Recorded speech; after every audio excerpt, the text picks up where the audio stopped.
Hello student, welcome. आज हम node analysis का एक प्रॉब्लम लेने वाले हैं, दो प्रॉब्लम लेने वाले हैं। पहला ये, determine the current through 5 ohm register for the network shown below. Okay, ये सर्किट डायग्राम है।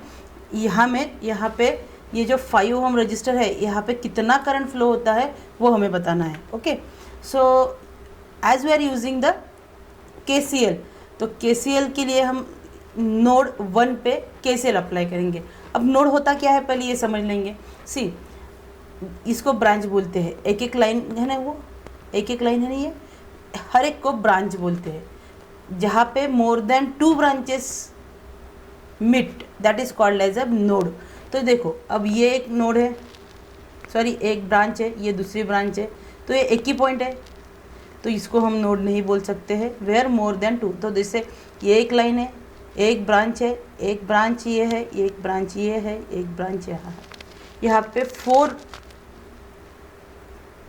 Branches coming at same point ना, so that is why we can call it as a node. So इसको node 1 बोलेंगे। वहाँ यहाँ पर भी 1, 2 और 3, इसको भी एक नोड होगा, ये नोड नंबर 2 होगा, ये नोड नंबर 3, 1, 2, 3, बराबर है। और this one is a reference node, तो हम इसको रेफरेंस बोल के यूज़ करते हैं। काउंटिंग में ये काउंट नहीं होता है। Okay, so with respect to this one, node 1 के लिए हमें KCL अप्लाई करना है। अब KCL कैसे यूज़ करना है, हम ऐसा मानेंगे कि फॉर अब नोड 1 के लिए हम इक्वेशन लिखने वाले हैं, तो नोड 1 ये हायर पोटेंशियल है देन अदर्स। अगर बैटरी जब लगाते हैं तो current is always flow from positive terminal to the negative terminal, वैसे ही हम V1 को अभी पॉजिटिव टर्मिनल कंसिडर करेंगे, so that current is always flow from node number 1। Okay, so यहाँ पे एक बार देख लो, ये एरो ऑलरेडी हमें दिया है, बराबर है ना। जो एरो हमें दिखता है ऑलरेडी दिया है, तो उसको हम वही नोटेशन से दिखाएंगे, बाकी सारे आउटवर्ड में दिखा देंगे। यहाँ पे मालूम नहीं मुझे कहाँ से करंट आ रहा है, तो ये आउटवर्ड डायरेक्शन से दिखा दिए। तो ये एक नोड है, वहाँ पे सारे ब्रांचेस का करंट दिखा दो। हाँ, अगर करंट समझ में आता है तो वो दे दो, otherwise other currents are moving from outward direction. Okay, अब नोड 1 के लिए जब हम इक्वेशन लिखेंगे, तब हम इक्वेशन कैसा लिखेंगे वो ज़रा देखो। ओके, सो देखो, ये 3 एम्पियर वाला करंट, सिर्फ 3 एम्पियर वाला करंट ये V1 नोड के टूवर्ड्स द V1 नोड आ रहा है। Otherwise all these are currents flowing away from the nodes, बराबर है। तो ये बाहर जाने वाले हैं, इन सब को एक साथ लिखेंगे इक्वल टू जो अंदर आ रहे हैं करंट उसको। तो यहाँ पे 3 वाला एक ही करंट है, so 3 is equal to addition of this 3।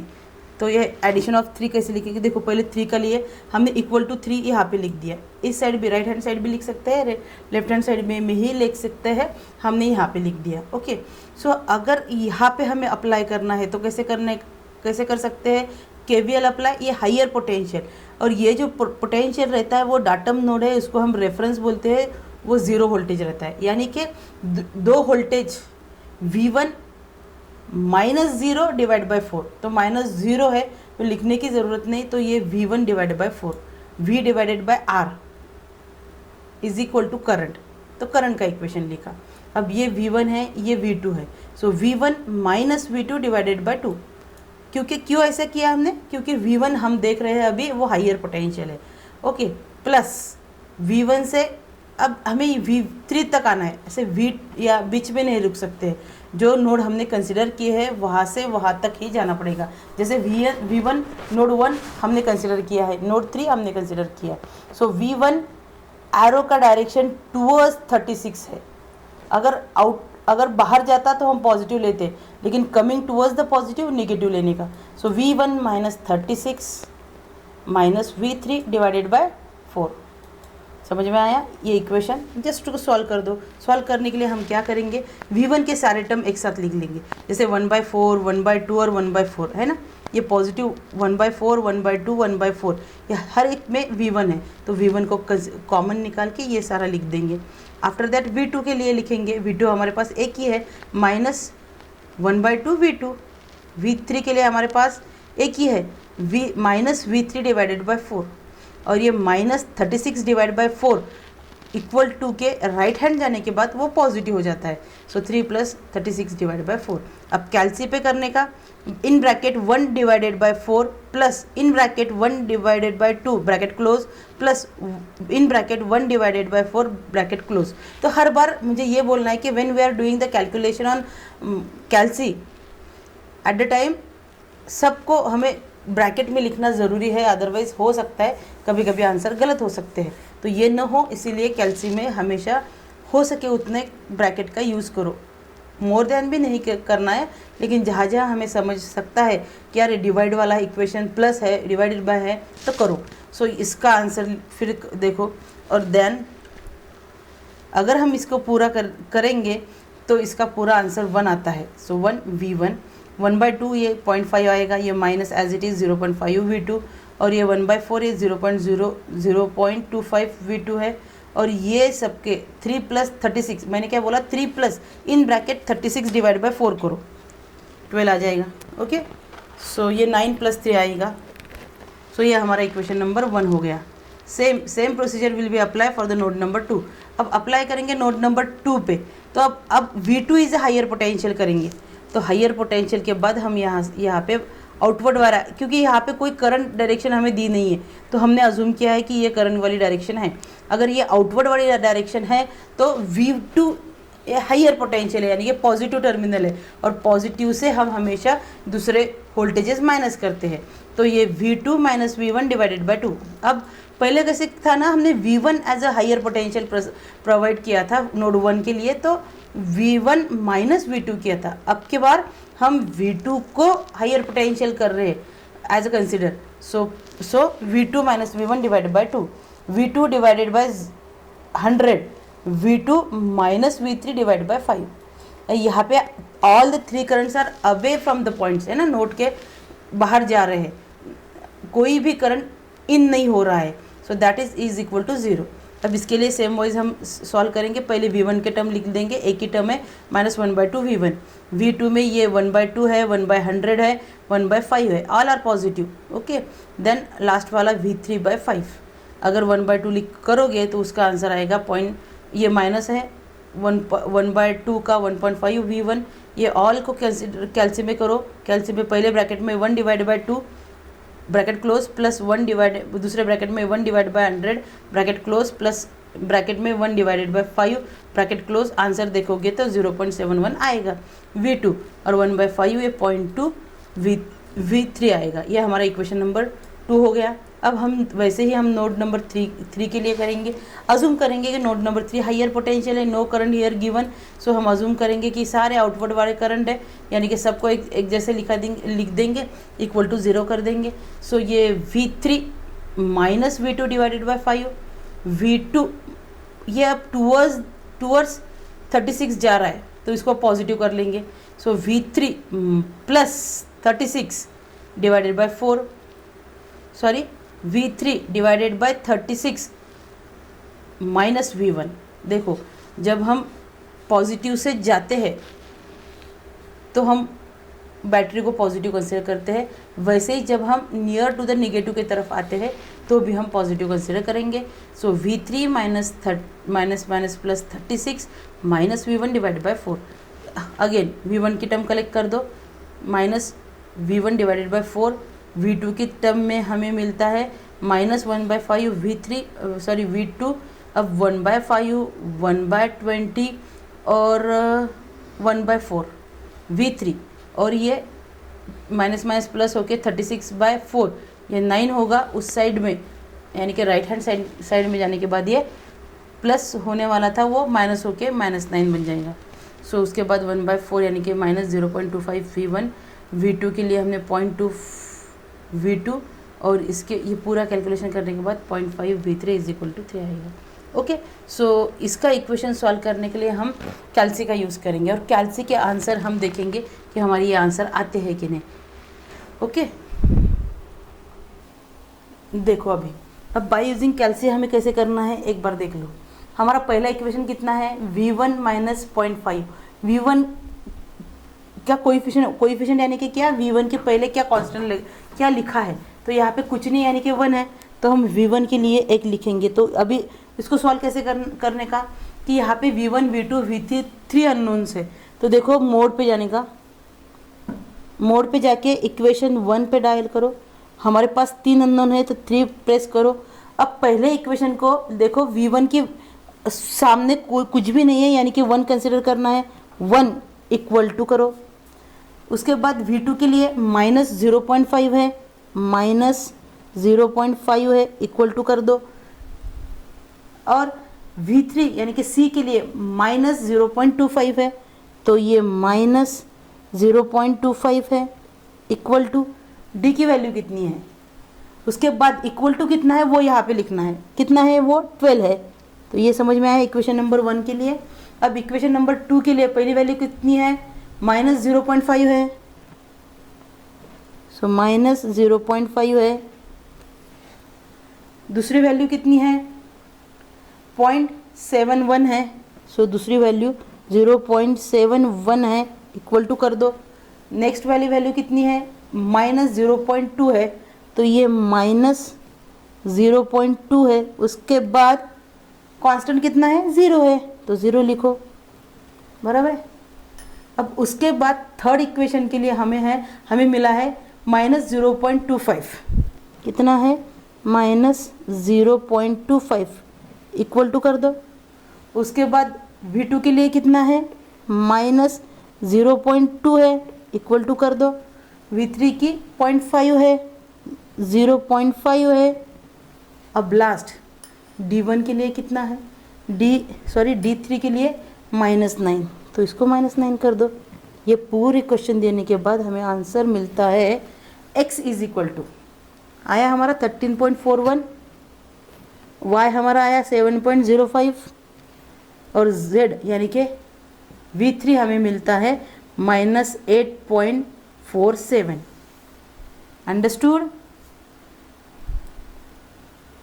So finally we are getting the value of V1 as a 13.41, V2 is equal to 7.06 और V3 is equal to -8.47।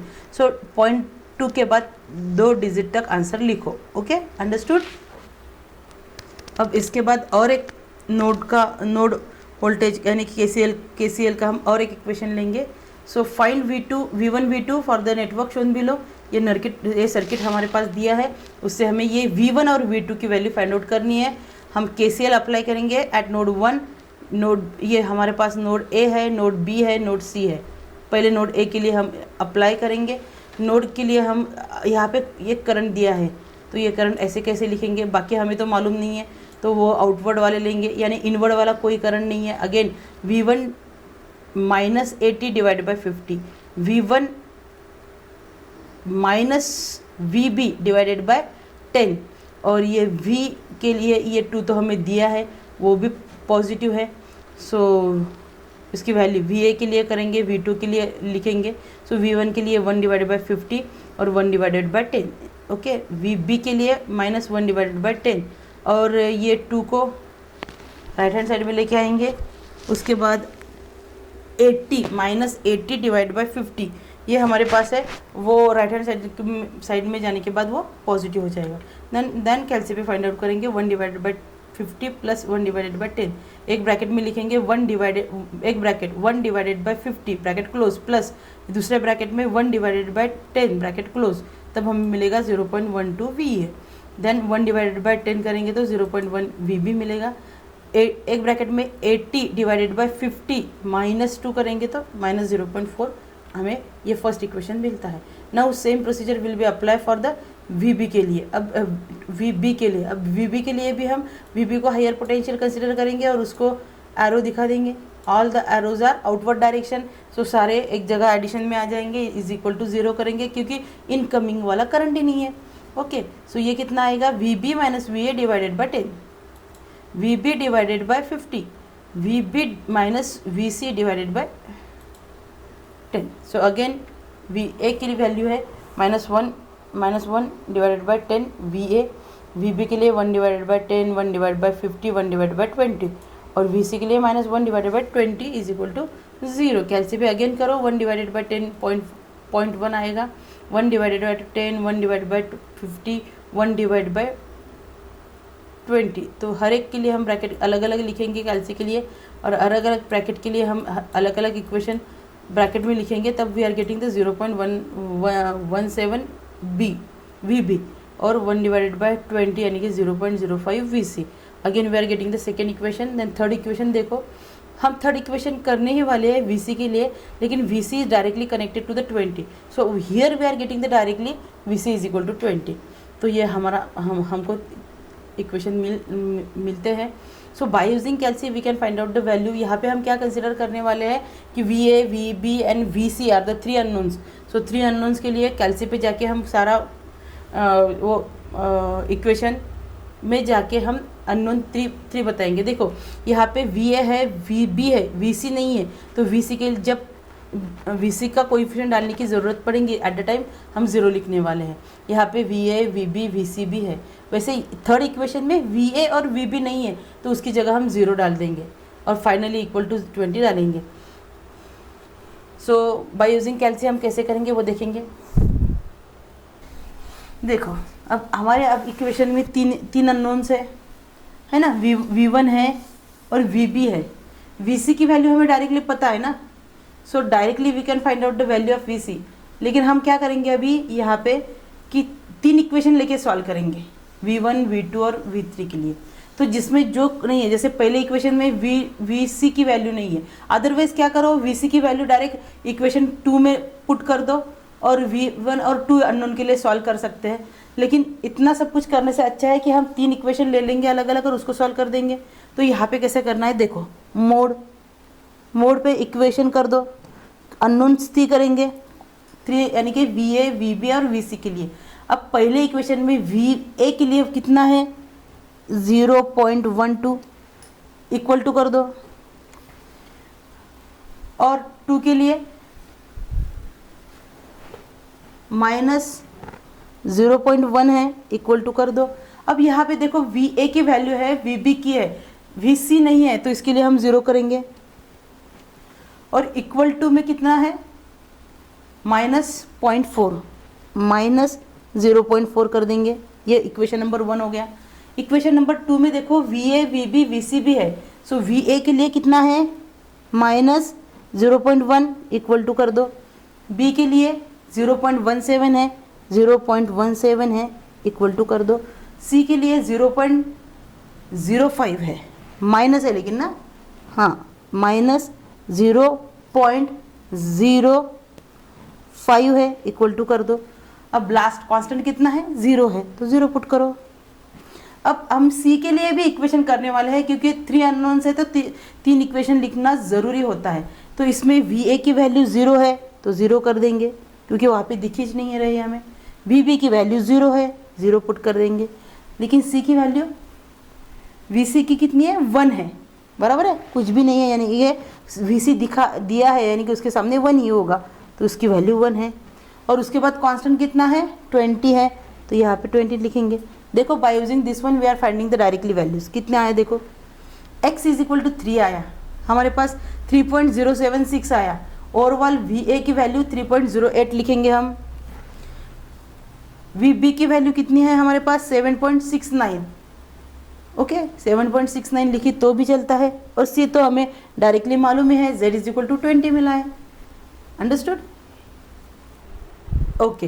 कैल्सी पे हमें आंसर क्या मिला है, VA is equal to 3.08 volt, VB is 7.69 volt, okay. लेकिन हमें पूछा क्या है VA और VB। ज़रा नीचे देखो VA और VB कैसे निकालेंगे। तो ये positive terminal connected to the VA, negative will be connected to the VB। So VA minus VB divided VA minus VB, ये VA की वैल्यू है। सो VA की वैल्यू रख दो 3.008 माइनस 7.69, हमें आंसर मिल जाएगा -4.61। उसके बाद we want to find out the value of V2। So VB minus VC, so VB है हमारे पास 7.69 माइनस VC हमारे पास 20 है, तो यहाँ से हमें मिलेगा -12.31। That is our answer, okay. Thank you.